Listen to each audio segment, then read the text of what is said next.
When your curse becomes your crown, transforming pain into purpose.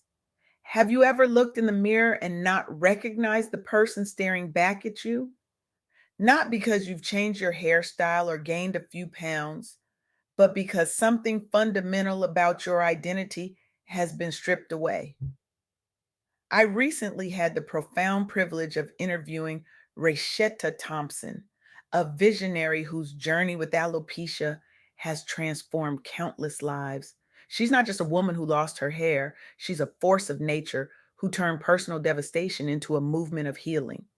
What makes Raeshetta extraordinary isn't just her resilience, but her relentless commitment to ensuring no woman walks the path of hair loss alone. She has single handedly created sanctuaries of belonging where shame once dominated. When Raeshetta first noticed her hair falling out, she did what many of us would do. She hid, she covered, she pretended, because in a world where a Black woman's hair is so deeply tied to her identity, losing it feels like losing a piece of yourself.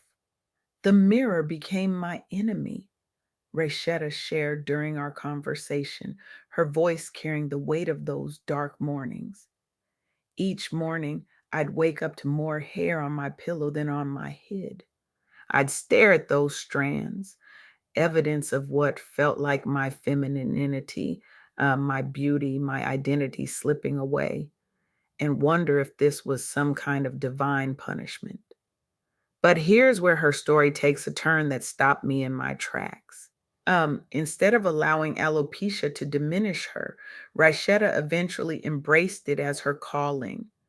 What she once viewed as her greatest curse became her crown, not just metaphorically, but literally, as she began creating wigs for other women facing similar journeys.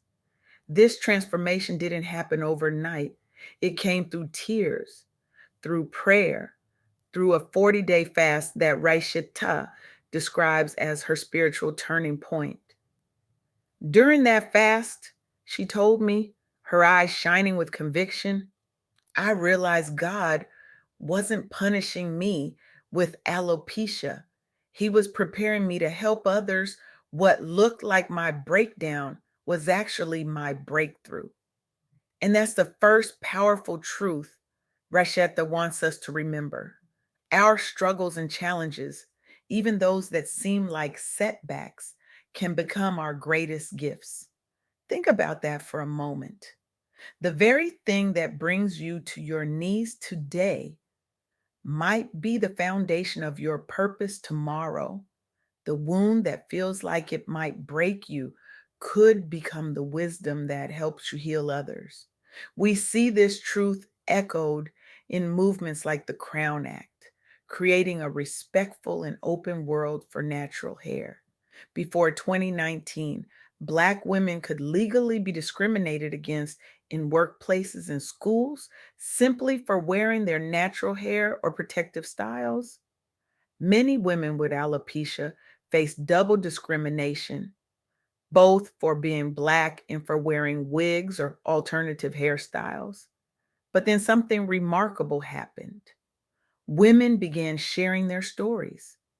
California State Senator Holly J. Mitchell championed legislation that would make such discrimination illegal. The movement spread from California to multiple states across the country, creating not just legal protection, but cultural conversation about Black women's hair and identity. This didn't happen because someone woke up one morning and decided to write a law. It happened because women who had been sent home from work, children who had been suspended from school, and individuals who had been denied opportunities because of their hair decided their pain had a purpose. They transformed their personal humiliation into public advocacy. And that brings us to Raeshetta's second truth: community matters. Finding and connecting with your tribe isn't just nice, it's essential. When I first started losing my hair, Raeshetta shared, leaning forward as if confiding a secret, I felt completely alone. Like I was the only Black woman in America going through this, but then I found others. And in finding them, I found myself again. This reminds me of Jada Pinkett Smith's journey with alopecia. When she first began experiencing hair loss, she kept it private, processing the emotional impact behind closed doors. But eventually, she made a different choice. She decided to share her story publicly on Red Table Talk and social media. The result? Thousands of women, especially Black women, suddenly felt seen. They realized they weren't alone. One woman's vulnerability created space for collective healing. But community building doesn't always require a platform like Jada's. Sometimes it happens in living rooms, in church basements, and Facebook groups. Consider the Sisterhood of the Traveling Wig, a grassroots initiative where Black women with alopecia exchange wigs, resources, and support.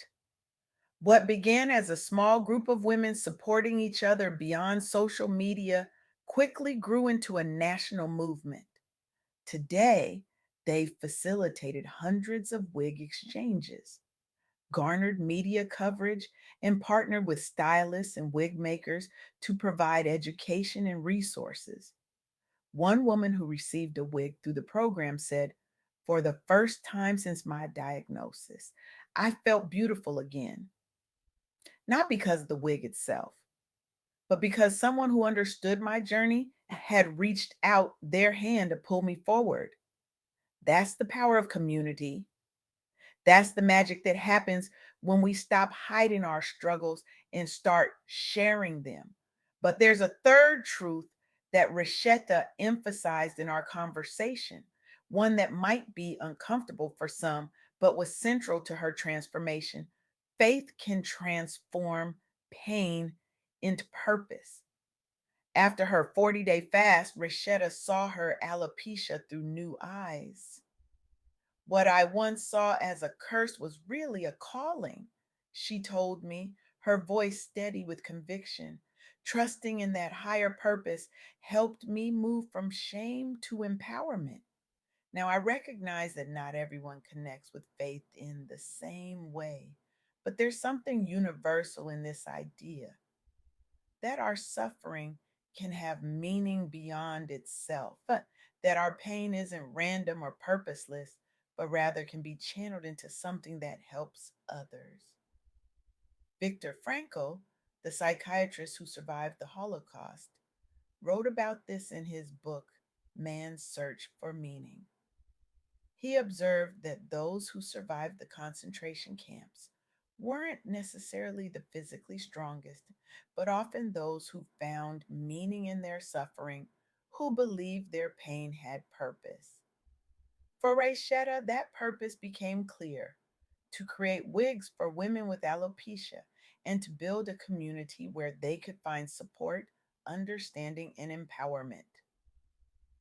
The first time I helped another woman try on a wig that made her feel like herself again, Raeshetta shared, her eyes filling with tears, I knew exactly why I had gone through my own hair loss journey. It wasn't about me at all. It was about her and all the women who would come after her. This is the transformative power of reframing our struggles. When we shift from asking, "Why is this happening to me?" to "What can I do with this experience to help others?" everything changes. But let's be honest, this kind of transformation isn't easy. It requires vulnerability. It demands that we face our pain rather than numb it. It asks us to share our stories when we'd rather hide them. And for Black women, especially, women who have been told for generations to be strong, to keep going, to never show weakness, this vulnerability can feel particularly challenging. As Rashetta put it, we've been carrying the weight of the world on our shoulders for so long that we've forgotten how to put it down. We've been so busy being strong for everyone else that we haven't allowed ourselves to be soft with ourselves. This is where the concept of a soft girl era becomes revolutionary, not as a trend or aesthetic, but as a radical act of self compassion. as permission to be vulnerable, to need help, to prioritize healing. For Raeshetta, embracing her alopecia journey publicly was part of her soft girl era, an acknowledgement that she didn't have to be strong all the time, that showing her vulnerability could actually be her greatest strength. So, what does all this mean for you? What if you're not dealing with alopecia, but with some other challenge that feels overwhelming or isolating? Rayshetta's message is clear. Embrace your unique journey. Find your community. Trust that your pain can have purpose. Maybe you're struggling with infertility or a difficult diagnosis or the aftermath of a relationship that fell apart. Maybe you're facing workplace discrimination or family rejection or financial hardship. Whatever it is, know this: your struggle doesn't define you, but how you transform it might.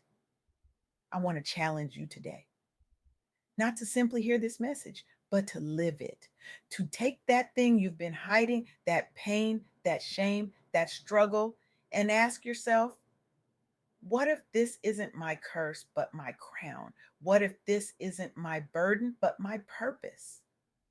I challenge you to find one person, just one, who needs to hear your story. Share it. Not the polished version, but the raw truth. Watch what happens when your vulnerability meets their need. I challenge you to seek out your community. They're waiting for you. They're searching for you just as desperately as you're searching for them. And finally, I challenge you to trust that your pain has purpose, that the universe or God or whatever higher power you believe in doesn't waste suffering, that what feels like your greatest weakness today might become your most powerful gift tomorrow. Because when we do this, when we transform our personal pain into collective purpose, we don't just change our own lives, we change the world.